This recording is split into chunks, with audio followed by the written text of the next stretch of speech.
Comment localisez-vous les Alpes de Haute-Provence? Alors il y a toute une série de possibilités. Il y a des gens qui ne savent pas où c'est d'abord.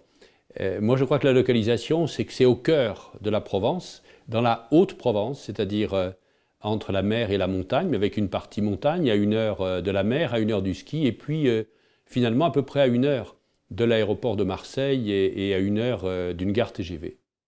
Pourquoi avez-vous choisi de vivre dans ce département?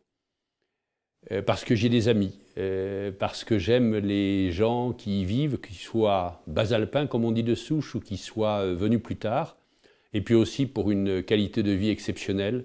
L'environnement est préservé, il n'y a pas de problème dramatique de sécurité, il y a une convivialité, un art de vivre, des paysages sublimes, une vie culturelle, des tas d'endroits où bien manger, des balades à faire, des randonnées.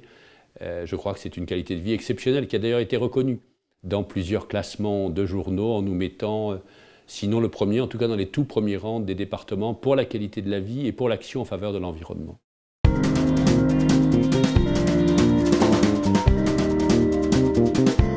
Le petit plus, pour moi, finalement, c'est le fait que nous sommes un grand département par la taille, le plus grand de la région Provence-Alpes-Côte d'Azur, mais un petit département par le nombre, à peu près 150 000 habitants. Alors ça peut paraître paradoxal de dire que c'est un plus d'être un petit département, mais en réalité ça veut dire que les relations sont faciles, que les décideurs se connaissent, que les contacts sont informels, qu'il n'y a pas de lourdeur administrative ou bureaucratique. Donc notre petit nombre est un atout, c'est le petit plus pour moi des Alpes de Haute-Provence. Pour une entreprise, quels sont les atouts majeurs des Alpes de Haute-Provence?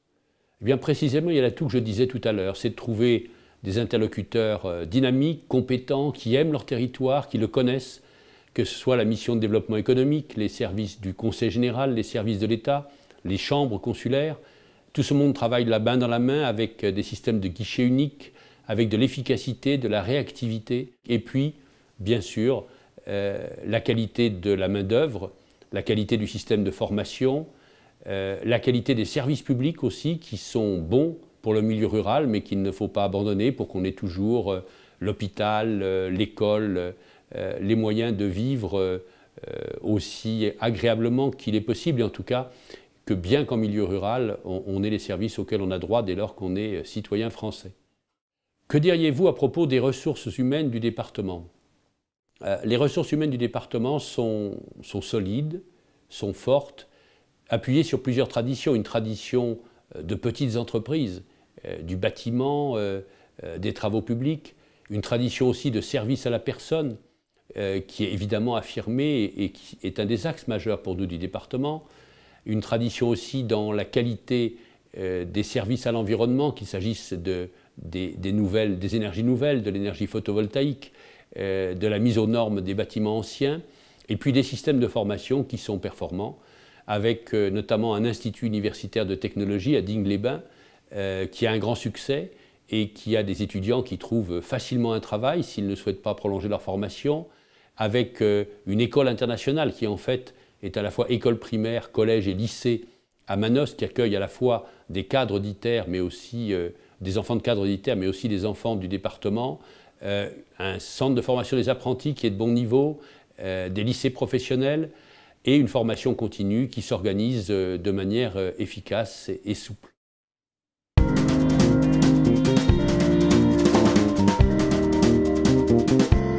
Je pense que notre département, en tout cas c'est la volonté du Conseil général partagée par les autres acteurs, veut se positionner comme le leader en matière d'environnement, en matière de qualité de la vie, en matière d'énergie nouvelle. Nous avons un partenariat avec le commissariat à l'énergie atomique, à Cadarache, tout près d'ici, pour mettre au point ce qu'on appelle une cité du soleil, la cité des énergies nouvelles, avec à la fois les nouvelles technologies en matière de panneaux solaires, la biomasse à travers les algues, l'habitat à travers la maison méditerranéenne. Et nous sommes aujourd'hui le département de la région et probablement le département de France qui a la plus grande surface de panneaux photovoltaïques installés. Nous représentons 37% des surfaces installées de la région Provence-Alpes-Côte d'Azur. Donc l'énergie nouvelle, l'énergie solaire, la biomasse, l'isolation, la mise aux normes des logements est un axe essentiel pour nous. Et puis bien sûr aussi les services à la personne, personnes âgées, personnes handicapées, enfance, garde d'enfants. Et enfin, nos filières d'excellence, qui sont nombreuses, qui sont en particulier la filière cosmétique à partir de l'Occitane, mais aussi de nombreuses autres entreprises, les filières de l'agroalimentaire. Nous avons des entreprises leaders, performantes, motivées, et je crois qu'il y a tout intérêt à ce que d'autres entreprises viennent compléter la gamme que nous offrons déjà aujourd'hui dans ce département.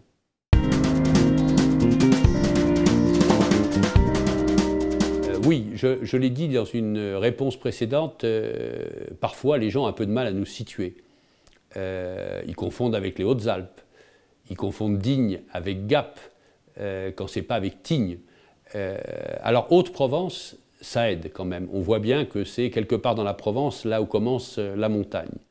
Mais finalement, pour nous situer, il y a la qualité de ce que nous faisons. Quand on dit « c'est le département de l'Occitane » en Provence, quand on dit « c'est le département numéro 1 pour les panneaux photovoltaïques, pour l'énergie photovoltaïque », alors il y a des gens qui le savent déjà.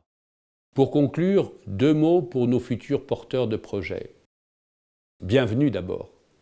Bienvenue dans cette lumière, ce ciel qui est unique, ce climat qui est formidable, cette tradition d'hospitalité provençale, cet art de vivre.